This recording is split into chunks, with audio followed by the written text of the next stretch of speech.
So guys, at magandang araw po sa inyo lahat. At nandito po tayo ngayon sa Paco Park, kung saan yung nakalibing yung mga noong kapanahunan na mga tao pa, yung mga ninuno pa natin, yung pinaka-nuno pa talaga sa lolo natin. So nandito lang po natin matagpuan sa Paco Park Cemetery. Wala naman po bayad yung entrance dito. Okay naman pumasok dito kasi OP naman to. So yun, nandito po tayo ngayon at iikutin po natin yung buong paligid kung ano ba ang meron dito. So medyo malawak daw to konti itong Paco Park. Yun, nandito po tayo ngayon. So tara at iikutin po natin. Let's go. Yun. Sir, shout out sir.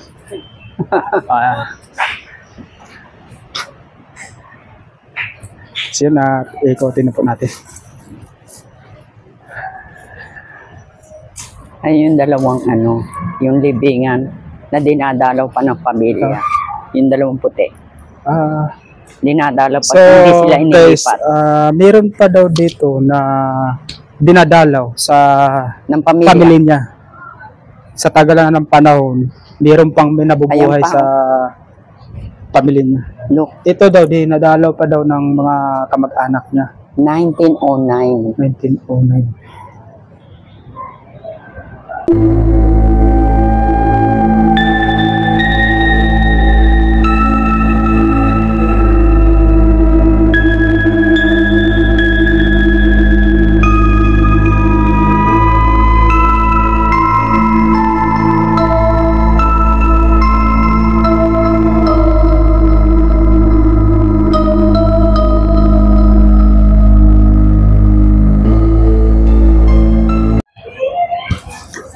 Ito guys, binadalaw pa sa pamilya niya.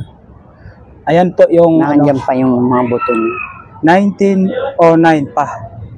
Na sobrang tagal na panahon. Binadalaw pa mismo sa mga kamag-anak niya. Ayan po yung taon.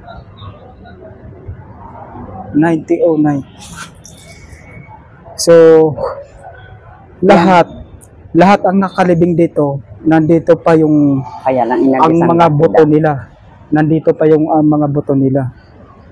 So kaso lang, yung name inalis na. Yung mga pangalan nila inalis na lang. Sa sobrang tagal. Kagaya nito, wala nang pangalan, saka wala nang taon dahil sa sobrang tagal. Yung mga buto na lang nila. Ang nandito ngayon, puro na lang po mga buto. Sa sobrang tagal, 800 no? Yeah. Sobrang tagal na during po, the Spanish 800. Spanish war. So, okay, magsalita ka. I think this grave is during the Spanish War. The rich was buried here, and then a lot of people got tuberculosis, cholera. So the government just decided that buried everyone in here, including the poor, the riches, during, I think it's 1800, during the Spanish War. So yun, napakatagal na talaga, during Spanish pa, 1800. So ito po yung libingan po nila dito lahat. At hindi lang to, at meron pa sa likod. Ikutin po natin. And these medyo trees, matagalan talaga tayo sa video. These trees, I believe they are like 500 years old. Ito po. Itong kahoy na trees, to. Yeah, original trees. Yun, sa wakas, makikita na rin natin yung contour ni Rizal. Ayan. Ito RPG. The Mason. Ayan. Executed 30 December 1896.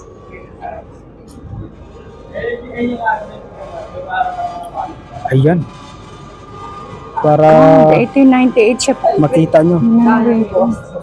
Pinatay. Great coronation Jose Rizal on the centenary of his death, December 30, 1990. Ayan po yung estatwa ni Rizal. Yan o. Ayan yung kamatayan niya, be. Ito yung kanyang kamatayan.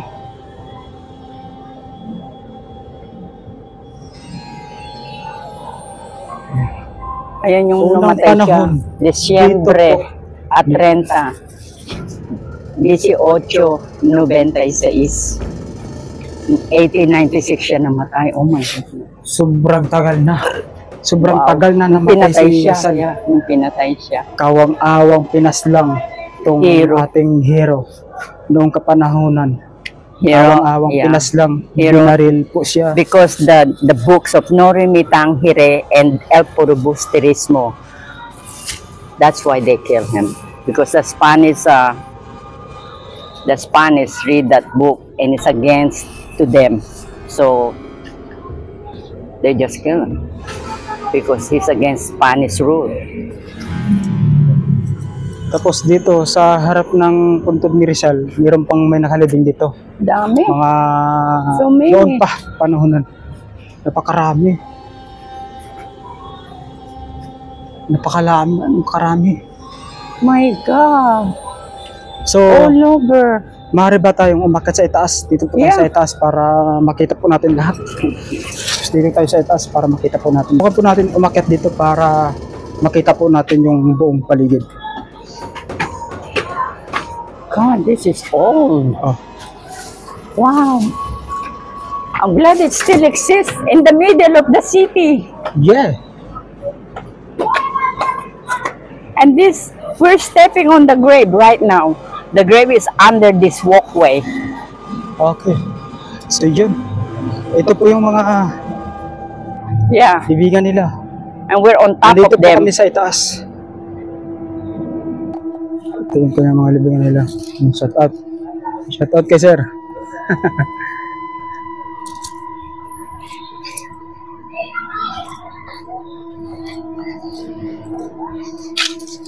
Dito po kami galing kanina. So, inikot lang po namin.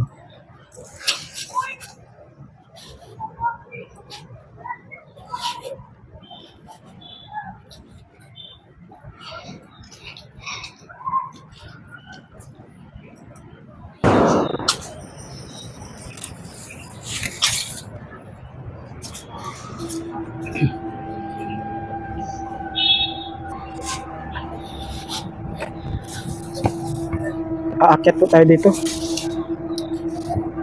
Ito po yung entrance niya, yung labas.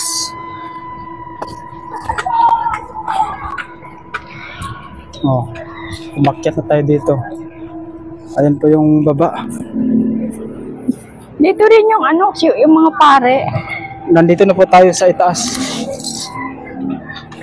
Umakyat po tayo dito. Ito po yung labas, entrance.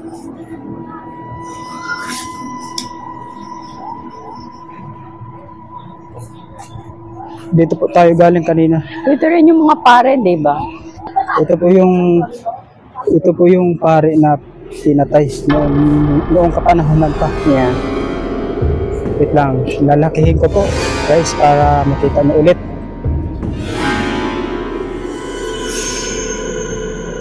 Ayun. Ano kaya ang puno ito? Ang ganda rito. Ano? Ito po. Grabe. Diyan tayo kumain. Hmm. Yung simbahan na yun, sobrang Yeah. tagal na yan. Ibang-ibang klaseng simbahan, no? Para siyang bola, di ba?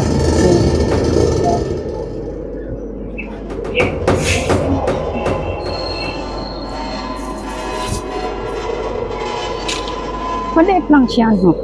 Maliit lang na place.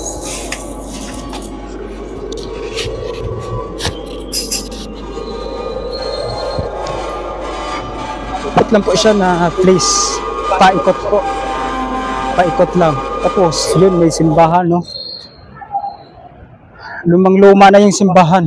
Mga noong kapanahunan pa talaga. Lumang-luma na.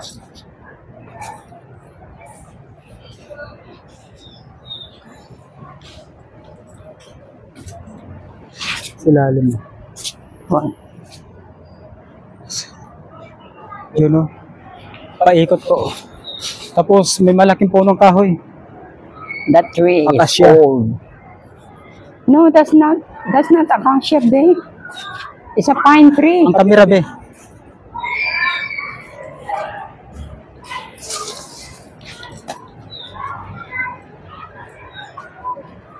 Yan, yung simbahan na yan. Hanggang dito lang tayo para makita natin yung ang simbahan. Kasi sa doon tayo, hindi na natin masyado makita yung simbahan buong. Beautiful. Paligod. Ang ganda. no? Ayan po yung simbahan. Hindi tayo Noong pumasok. panahon na- Bawal po pumasok. Bawal yata pumasok Hindi. din. Kasi nakasarado. Ah, So guys, nakasarado po. Bawal po pumasok. tingnan natin yung mga bata.